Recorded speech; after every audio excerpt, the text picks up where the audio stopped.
שלום, שמי אהרון ריבלין. אם אתם צופים בסרטון זה, כנראה שאתם בדרך זו או אחרת נתונים בשלב כלשהו של תהליך חיפוש עבודה או שינוי תעסוקה. בסרטון קצר זה אני רוצה להאיר את עיניכם ולהעניק לכם אולי את הטיפ החשוב ביותר שאתם עשויים לקבל בהקשר זה. כמחפשי עבודה בוודאי אתם ערים למרכיבים הטכניים של חיפוש העבודה, אותם הנושאים בהם עוסקים מאות אתרים, יועצי קריירה ומנחים בחיפוש עבודה. הם מעניקים שלל כלים וכללים חשובים למה שאני מכנה המרכיב הטכני-טקטי של חיפוש העבודה. בניית קורות חיים נכונה, חיפוש יעיל במאגרי מידע, מעקב, פולו-אפ, היערכות לפגישת עבודה, פגישת היכרות וכדומה. מרכיבים אלה הם תנאי הכרחי למציאת עבודה וההתייחסות אליהם חשובה. אבל השאלה האמיתית שאתם חייבים לשאול את עצמכם היא עד כמה אתם מכירים ומבינים את הקשיים והמלכודות הפסיכולוגיות של התהליך, ועד כמה אתם ערוכים ומצוידים מההיבט הפסיכולוגי. כל המחקרים העוסקים בתהליך חיפוש עבודה מצביעים על כך כי הסוד למציאת עבודה ולהשגת יתרון יחסי בשוק התעסוקה הוא הבנת הדינמיקה הפסיכולוגית הכרוכה בתהליך, הכרת המלכודות הפסיכולוגיות של התהליך והימנעות מהן. כל המחקרים מוכיחים בצורה חד משמעית כי אבן הנגף המרכזית במציאת עבודה היא פסיכולוגית.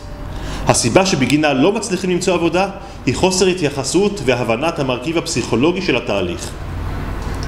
והמלכוד הפסיכולוגי אינו נובע רק מההיבט המוטיבציוני, שהוא מוקש בעייתי ודורש התייחסות. המלכוד הפסיכולוגי מתחיל בשלב החשוב ביותר בתהליך, עוד לפני שבכלל התחלתם לפנות להצעות עבודה. המלכוד הפסיכולוגי מתחיל בשלב מוקדם יותר, והוא שלב הגדרת מרחב וטווח המשרות האפשריות שאליהן יש לכוון. זוהי המלכודת הפסיכולוגית הראשונה מתוך 5 מלכודות פסיכולוגיות שפשוט דופקות את תהליך חיפוש העבודה. היא נקראת מלכודת הצמצום המחשבתי, ואליה אני רוצה להתייחס בסרטון זה. צמצום מחשבתי או חשיבה מתכנסת, בניגוד לחשיבה מתפרסת יצירתית, expand thinking, היא נטייה פסיכולוגית להינעל על דפוסים קבועים ומוכרים.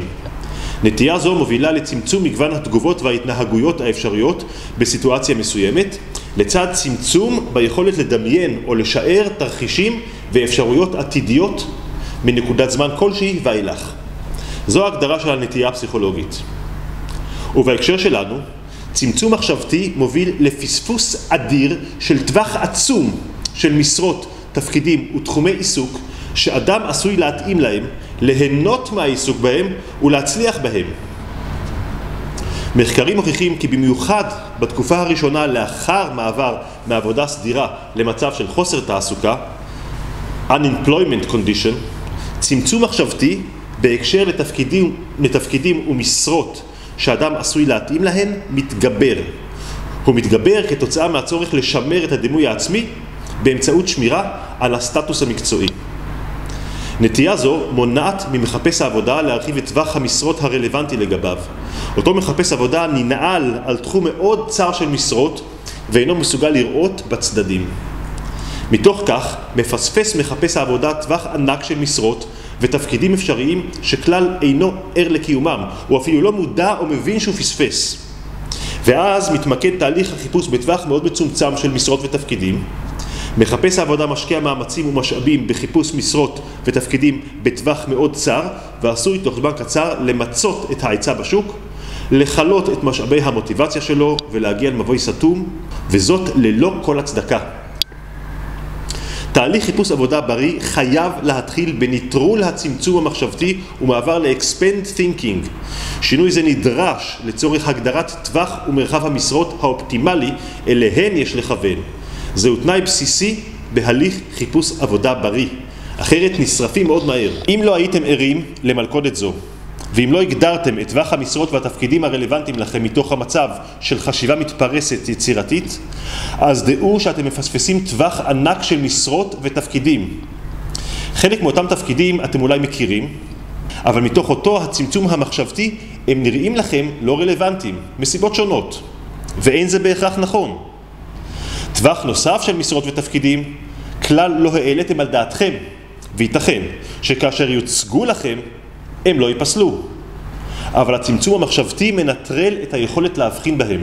זה כמו ללכת עם איזה מחסום מצידי העיניים, ואז כמובן שרואים רק את מה שיש מקדימה, אבל אם מזיזים את הראש, יש עולם שלם של אפשרויות. השלב הבא בתוכנית Expand ABC, לאחר יצירת מאגר התחומים והמשרות הרלוונטיות המורחב, הוא יצירת מסד קורות החיים המיוחד ABC. מספר אבי טיפוס של קורות חיים המדורגים לפי עדיפות המשרה, תנאי הקבלה הנדרשים. מתוך כך נבנה שמה של התוכנית, אבל על כך לא ארחיב עכשיו. המלכודת הפסיכולוגית השנייה מתוך החמש היא אכן מלכודת המוטיבציה, אבל היא הרבה יותר מורכבת ממה שאתם כנראה מכירים. כמחפשי עבודה אתם חייבים להבין ולהתחשב בעובדה שחיפוש עבודה הוא תהליך שבמהותו יש קושי פסיכולוגי. אין בתהליך שלבים של התקדמות. חיפוש עבודה אינו כמו בנייה של עסק שבה אפשר לראות את ההתקדמות וניתן להגדיר אבני דרך. זה לא כמו למשוך חבל שבו רואים את קצהו אליו קשור היעד מתקרב והולך עם השקעת המאמצים, וזה לא כמו אימון בחדר כושר או דיאטה בהם אפשר לראות שינויים על ציר הזמן.